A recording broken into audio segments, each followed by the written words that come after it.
The old appeals to racial, sexual, and religious chauvinism, to rabid nationalist fervor, are beginning not to work. Business of who I am and whether I'm good or bad or achieving or not, all that's learned along the way. Just a ride. And we can change it anytime we want. It's only a choice. No effort, no work, no job, no savings of money. I realized that I had the game wrong. That the game was to find out what I already was.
We were saying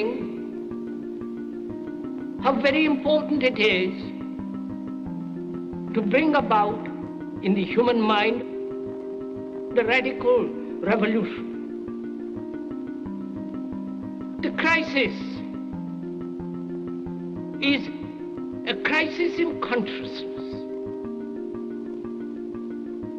a crisis that cannot anymore accept the old norms, the old patterns, the ancient traditions. And considering what the world is now, with all their misery, conflict, destructive brutality, aggression, and so on, man is still as he was. He's still brutal, violent, aggressive, acquisitive, competitive, and he has built a society along these lines.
Society today is composed of a series of institutions.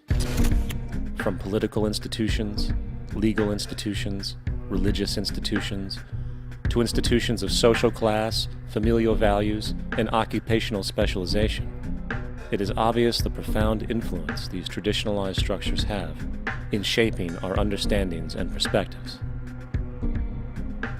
Yet, of all the social institutions we are born into, directed by, and conditioned upon, there seems to be no system as taken for granted and misunderstood as the monetary system. Taking on nearly religious proportions, the established monetary institution exists as one of the most unquestioned forms of faith there is. How money is created, the policies by which it is governed, and how it truly affects society are unregistered interests of the great majority of the population.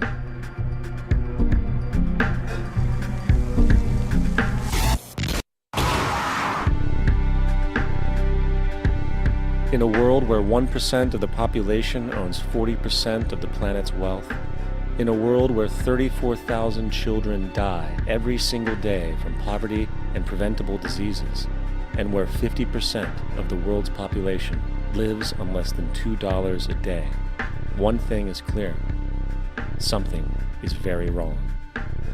And whether we are aware of it or not, the lifeblood of all of our established institutions, and thus society itself, is money.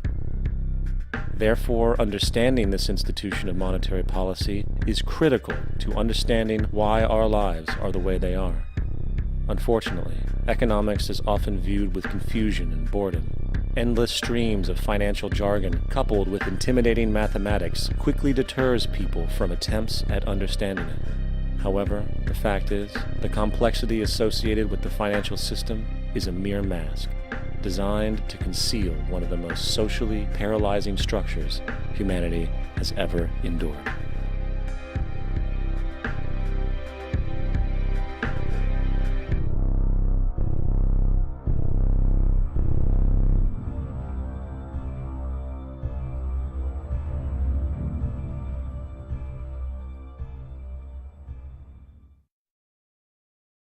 A number of years ago, the Central Bank of the United States, the Federal Reserve, produced a document entitled Modern Money Mechanics.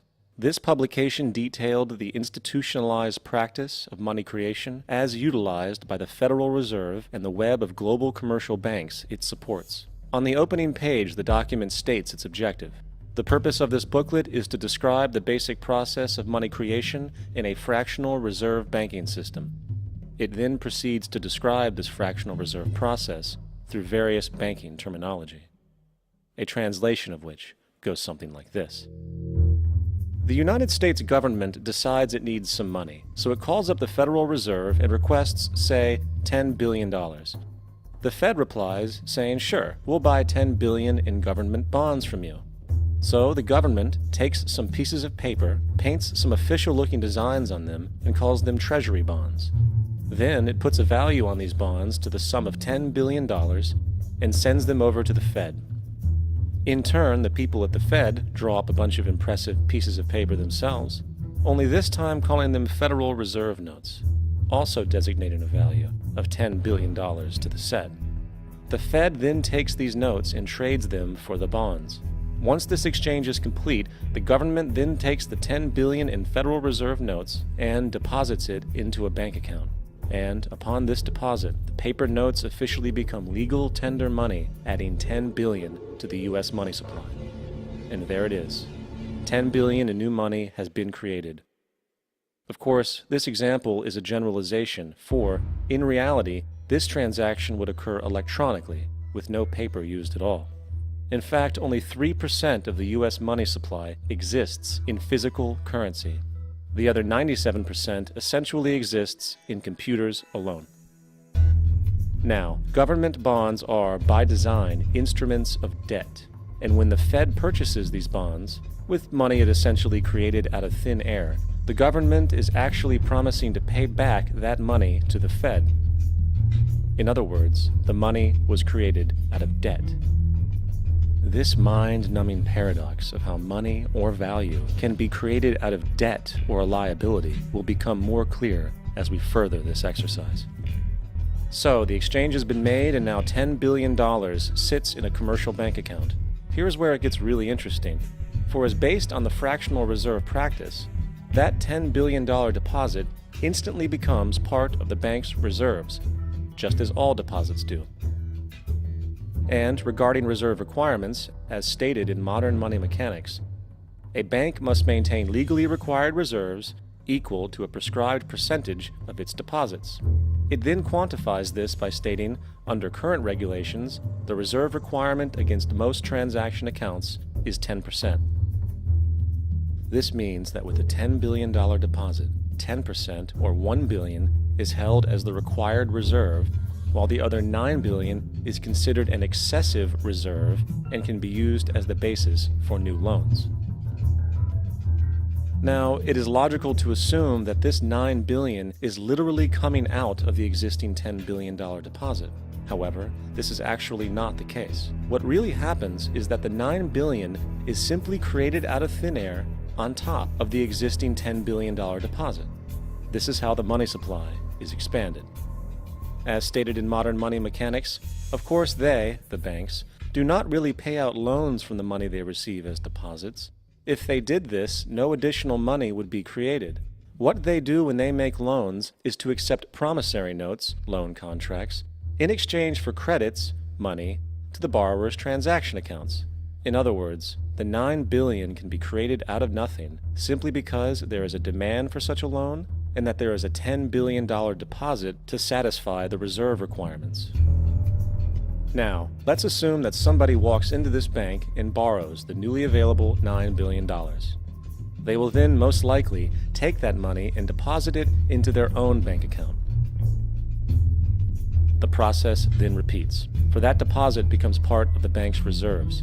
10% is isolated, and in turn 90% of the $9 billion, or $8.1 billion, is now available as newly created money for more loans. And of course, that 8.1 can be loaned out and redeposited, creating an additional 7.2 billion, to 6.5 billion, to 5.9 billion, etc. This deposit money creation loan cycle can technically go on to infinity. The average mathematical result is that about $90 billion can be created on top of the original $10 billion. In other words, for every deposit that ever occurs in the banking system, about 9 times that amount can be created out of thin air. Money jitters? Ask the obliging Bank of America for a jar of soothing instant money, M-O-N-E-Y, in the form of a convenient personal loan.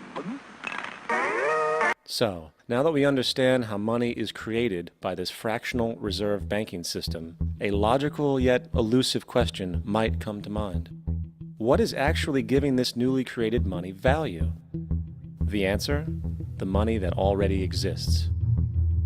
The new money essentially steals value from the existing money supply.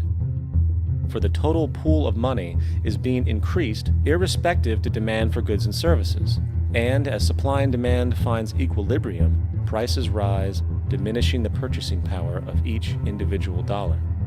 This is generally referred to as inflation, and inflation is essentially a hidden tax on the public. What is the advice that you generally get? And that is inflate the currency. They don't say debase the currency. They don't say devalue the currency. They don't say cheat the people who are saved. They say lower the interest rates. The real deception is when we distort the value of money. When we create money out of thin air, we have no savings, and yet there's so-called capital. So my question boils down to this: how in the world can we expect to solve the problems of inflation, that is, the increase in the supply of money, with more inflation? Of course, it can't. The fractional reserve system of monetary expansion is inherently inflationary. For the act of expanding the money supply without there being a proportional expansion of goods and services in the economy will always debase a currency. In fact, a quick glance at the historical values of the US dollar versus the money supply reflects this point definitively, for the inverse relationship is obvious. $1 in 1913 required $21.60 in 2007 to match value. That is a 96% devaluation since the Federal Reserve came into existence.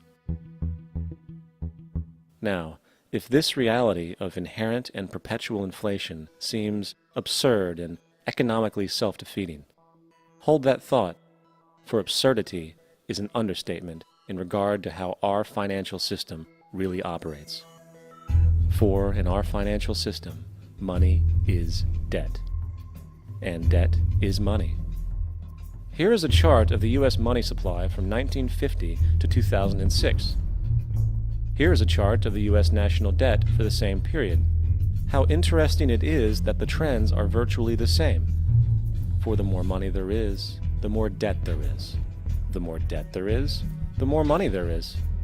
To put it a different way, every single dollar in your wallet is owed to somebody by somebody. For remember, the only way the money can come into existence is from loans. Therefore, if everyone in the country were able to pay off all debts, including the government, there would not be $1 in circulation.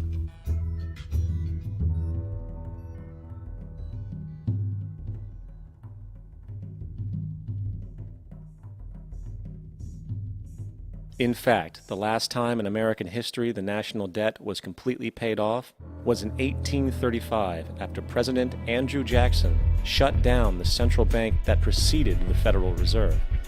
In fact, Jackson's entire political platform essentially revolved around his commitment to shut down the central bank, stating at one point, "The bold efforts the present bank has made to control the government are but premonitions of the fate that awaits the American people, should they be deluded into a perpetuation of this institution or the establishment of another like it."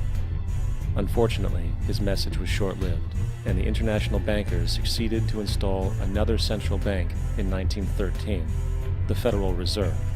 And as long as this institution exists, perpetual debt is guaranteed. Now, so far we have discussed the reality that money is created out of debt, through loans. These loans are based on a bank's reserves, and reserves are derived from deposits. And through this fractional reserve system, any one deposit can create 9 times its original value, in turn debasing the existing money supply, raising prices in society. And since all this money is created out of debt and circulated randomly through commerce, people become detached from their original debt, and a disequilibrium exists where people are forced to compete for labor in order to pool enough money out of the money supply to cover their costs of living. As dysfunctional and backwards as all of this might seem, there is still one thing we have omitted from this equation. And it is this element of the structure which reveals the truly fraudulent nature of the system itself: the application of interest. When the government borrows money from the Fed, or when a person borrows money from a bank, it almost always has to be paid back with accrued interest. In other words, almost every single dollar that exists must be eventually returned to a bank with interest paid as well. But if all money is borrowed from the central bank and is expanded by commercial banks through loans, only what would be referred to as the principal is being created in the money supply. So then, where is the money to cover all of the interest that is charged? Nowhere. It doesn't exist. The ramifications of this are staggering, for the amount of money owed back to the banks will always exceed the amount of money that is available in circulation. This is why inflation is a constant in the economy, for new money is always needed to help cover the perpetual deficit built into the system, caused by the need to pay the interest. What this also means is that mathematically, defaults and bankruptcy are literally built into the system, and there will always be poor pockets of society that get the short end of the stick. An analogy would be a game of musical chairs, for once the music stops, somebody is left out to dry. And that's the point. It invariably transfers true wealth from the individual to the banks. For if you are unable to pay for your mortgage, they will take your property. This is particularly enraging when you realize that not only is such a default inevitable due to the fractional reserve practice, but also because of the fact that the money that the bank loaned to you didn't even legally exist in the first place. In 1969, there was a Minnesota court case involving a man named Jerome Daly, who was challenging the foreclosure of his home by the bank which provided the loan to purchase it. His argument was that the mortgage contract required both parties, being he and the bank, each put up a legitimate form of property for the exchange. In legal language, this is called consideration.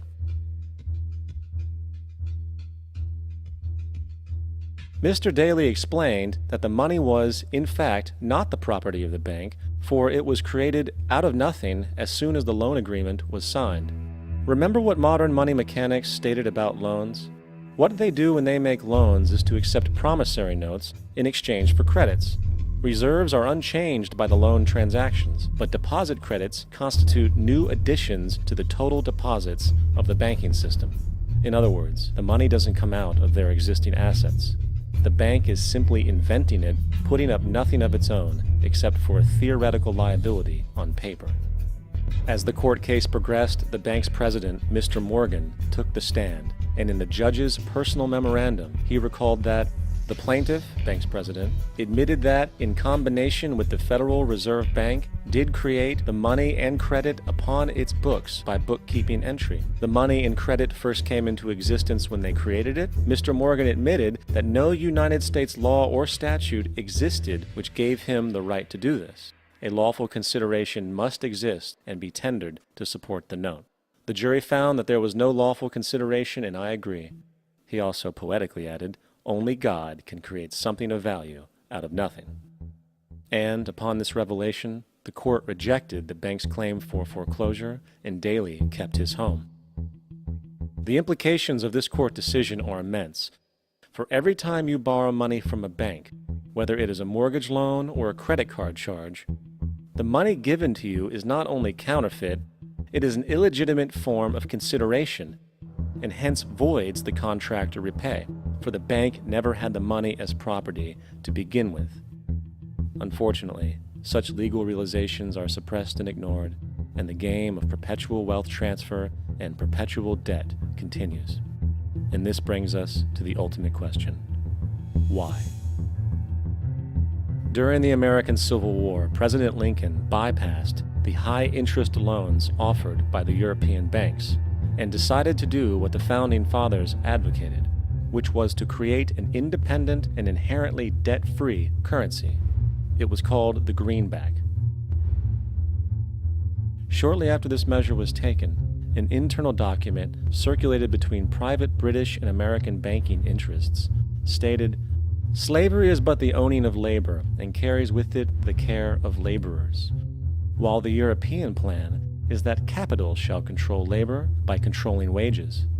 This can be done by controlling the money. It will not do to allow the greenback, as we cannot control that."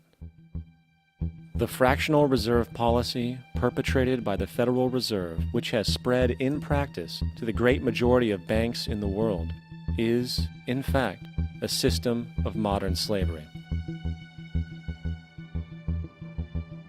Think about it. Money is created out of debt. And what do people do when they are in debt? They submit to employment to pay it off. But if money can only be created out of loans, how can society ever be debt-free? It can't. And that's the point. And it is the fear of losing assets coupled with the struggle to keep up with the perpetual debt and inflation inherent in the system, compounded by the inescapable scarcity within the money supply itself, created by the interest that can never be repaid, that keeps the wage slave in line, running on the hamster wheel with millions of others, in effect powering an empire that truly benefits only the elite at the top of the pyramid. For, at the end of the day, who are you really working for? The banks. Money is created in a bank and invariably ends up in a bank. They are the true masters, along with the corporations and governments they support. Physical slavery requires people to be housed and fed. Economic slavery requires people to feed and house themselves. It is one of the most ingenious scams for social manipulation ever created, and at its core, it is an invisible war against the population. Debt is the weapon used to conquer and enslave societies, and interest is its prime ammunition. And as the majority walks around oblivious to this reality, the banks, in collusion with governments and corporations, continue to perfect and expand their tactics of economic warfare, spawning new bases, such as the World Bank and International Monetary Fund, while also inventing a new type of soldier, the birth of the economic hitman.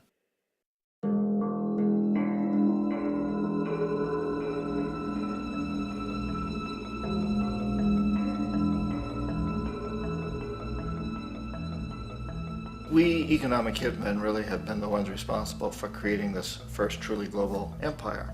And we work many different ways.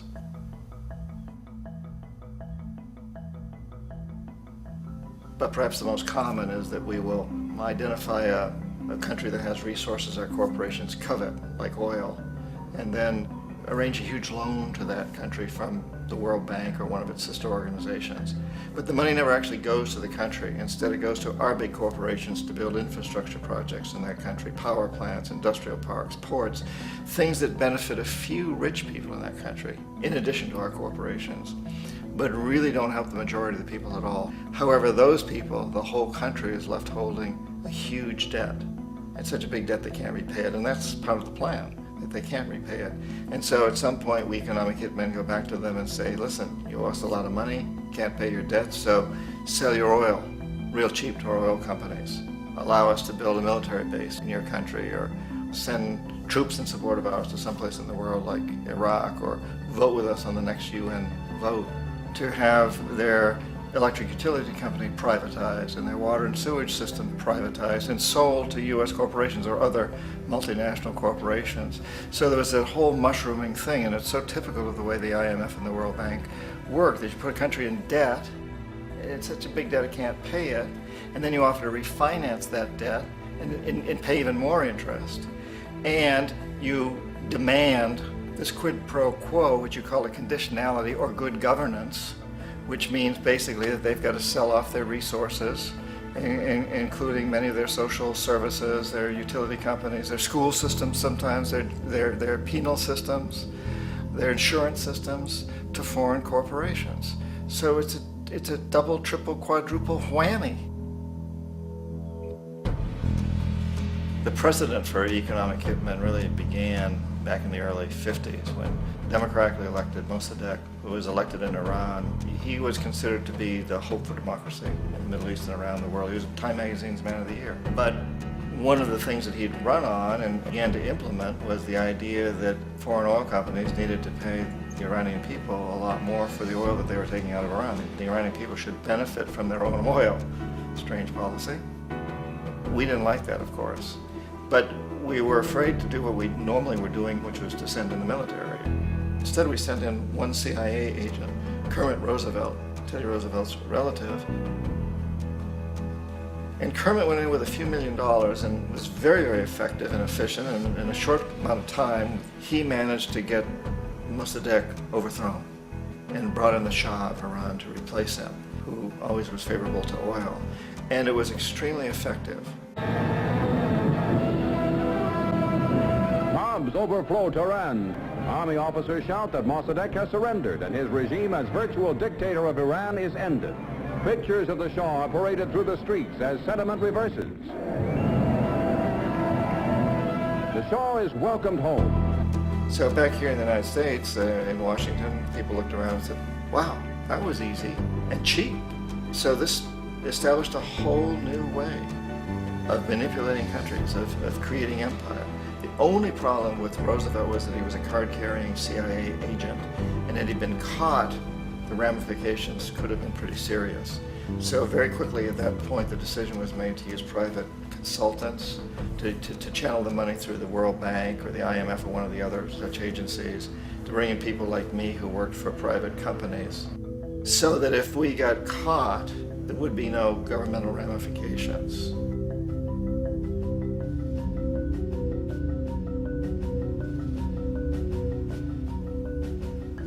When Arbenz became president of Guatemala, the country was very much under the thumbs of United Fruit Company, the big international corporations. And Arbenz ran on this ticket that said, you know, we want to get the land back to the people.